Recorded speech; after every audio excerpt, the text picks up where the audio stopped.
Good morning, guys, or evening, afternoon, wherever you guys are.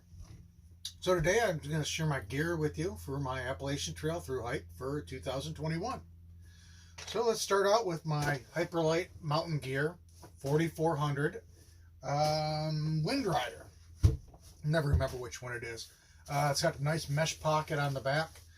I keep my rain gear, toiletries, things like that in there.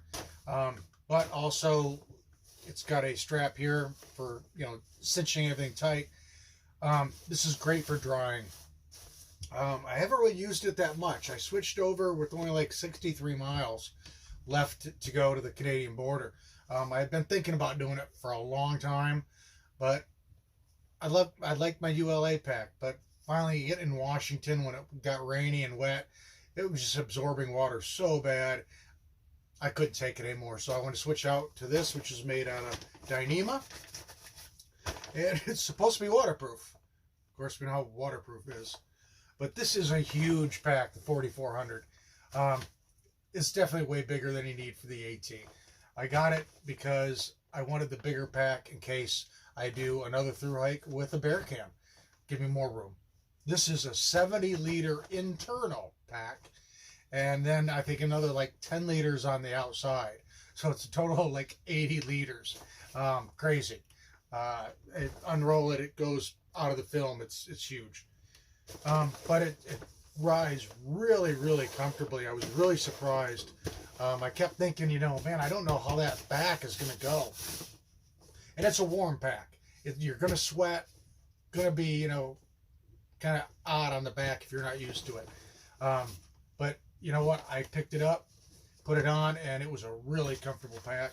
Nice big pockets on the hip belt, sternum strap. I added my shoulder pocket from my ULA pack just because I think I may get rid of that because it drives me nuts being right here all the time. It does have a compartment for a bladder. I'm not sure I'm going to use the bladder on the AT or not. I like being able to just grab that hose and take a quick sip. On the PCT, I carried a lot of times 6 liters of water. I drink a lot of water, and I hate to dry camp, but I'd rather have water and carry it than not. I may carry 4 bottles on top of this, but that's just for the evening. I will never have on the AT 6 liters of water in this bag. Not going to happen. I may only carry 2 water bottles. It's just decide what makes sense. Because I use a lot of water when I get to camp between cooking and drinking at night. Like I said, I drink a lot of water. So I'll make that decision on the bottles. I mean, that's no big deal. If I want to throw one away, town's right there. I can always go get one next time I'm in town. So that's just going to go as it is. My rain gear, since we got it here, is Marmot Precip rain gear. I really didn't use it much on the PCT. I had before it was stolen. Outdoor Research, the Helium 2, I think, is what it's called. That stuff had just seemed too thin. So for the PCT, I got this stuff, the tops and the bottoms, and they're definitely strong. They don't weigh a heck of a lot. I mean, more than the Helium 2, but it's not that much. So, hey, those are in there. Of course, my Deuce of Spades, trowel, wet wipes, and I found these bags in Etna, California. They're like super heavy duty Ziplocs, and they're really nice. So I got a couple of them, one for garbage, one for toiletries. And that's in there, one for garbage, one for toiletries. I'm still using my Sawyer Squeeze. That's not going to change. I know people are going to the Be Free or whatever it is, saying it's quick. You know what? I like the Sawyer. I hate putting it on top of the water bottle, so I always have a knock water bag inside my little there. You can also use that as a extra carrying water if you need to. So you can do whatever you want to with it. That's my water filtration. I also normally carry a little bottle of bleach On the PCT, I had an issue where I got a hitch and my knock bag got cut.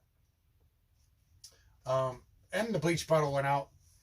So I had to use just the Sawyer on top of things, and I hated it.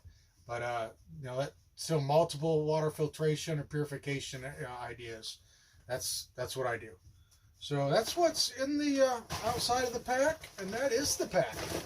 You know, and I always carry too much stuff, and I know that's not going to stop, but I don't think I'll be anywhere on the 50 pounds I was for most of the PCT. I do carry camp shoes. Free Waters, I got these for my PCT. They held up well. They were comfortable. You can also use them for water crossings.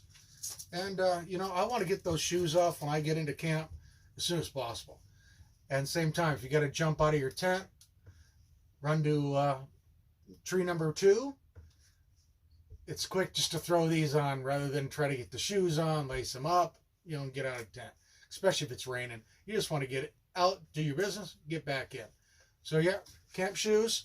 I know a lot of people don't carry them. I love them. I love them without a doubt. All right, so next on the list, it's in a Sea to Summit bag, lightweight 8-liter bag, is my Z-Packs Duplex tent. Now this is one thing I may change out. This tent is wonderful. It's got a lot of room. I mean, I think it's 48 inches wide by 77. I don't quote me on the specs, but maybe 50 inches wide. Can't remember. You can look them up. You guys are much better at the internet, I'm sure, than I am. But it weighs next to nothing. I mean, it's like 17 ounces or something like that. 19 because I got the heavier one, a little thicker. But when it rains, this thing is a condensation magnet.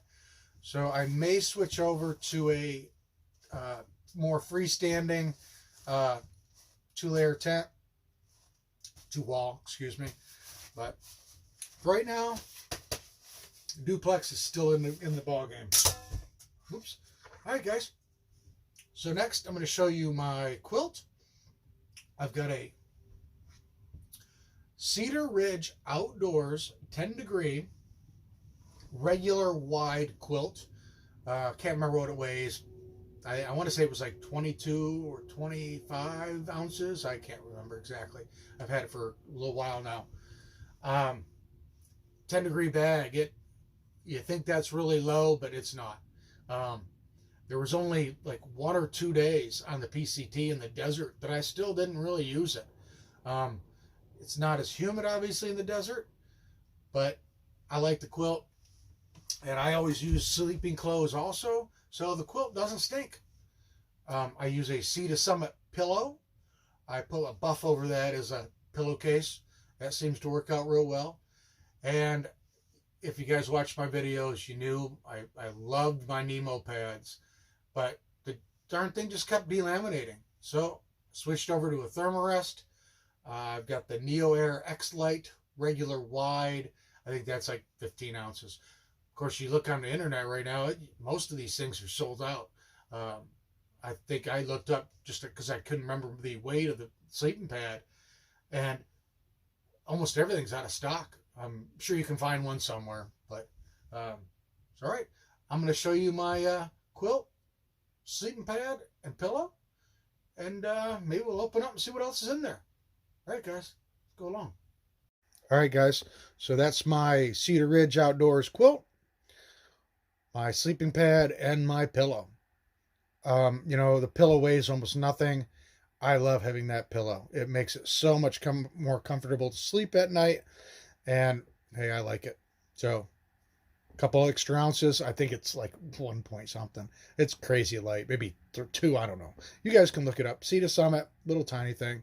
But all right, that's my sleep system right there. All right, guys. So that's my sleep system, my backpack, and my tent. A couple extra little added things in there for you guys. But hey, I'm gonna get this video out to you guys so you can see at least my basic where the weight is right there. And it's like going to be a 12-minute video. So, I know I'm going to bore the heck out of you guys. All right, guys. Hey, if you like my videos, please subscribe. I appreciate it. Jelly Bean Hikes. One added thing there, there's going to be a lot of people on the trail this year. It looks like there's a gentleman on YouTube, Ramdino, roaming the trails, I think is how you say it correctly. He's got a lot of good information out there. I just registered with him to say, hey, I am going to hike. He's got a couple spreadsheets on there. One of them, I don't know if it comes from Epicola or Falls Park, or it comes from the ATC, but there's like almost 2,000 hikers registered this year to hike. There's going to be a lot of people out there. So, I think I don't want to wait until mid-April. I think I'm going to put my trailer up for sale here maybe beginning of February. And then, once it sells, get out there beginning early, mid-March sometime, maybe even, late March. I don't really want to go any earlier than March 15th. But, all right, guys, so that's my video for today. You guys have a wonderful morning, evening, or afternoon, or night, wherever you are. Excuse me. Got a little dust in the larynx today. All right, guys. See you next time. Jelly Bean Hikes.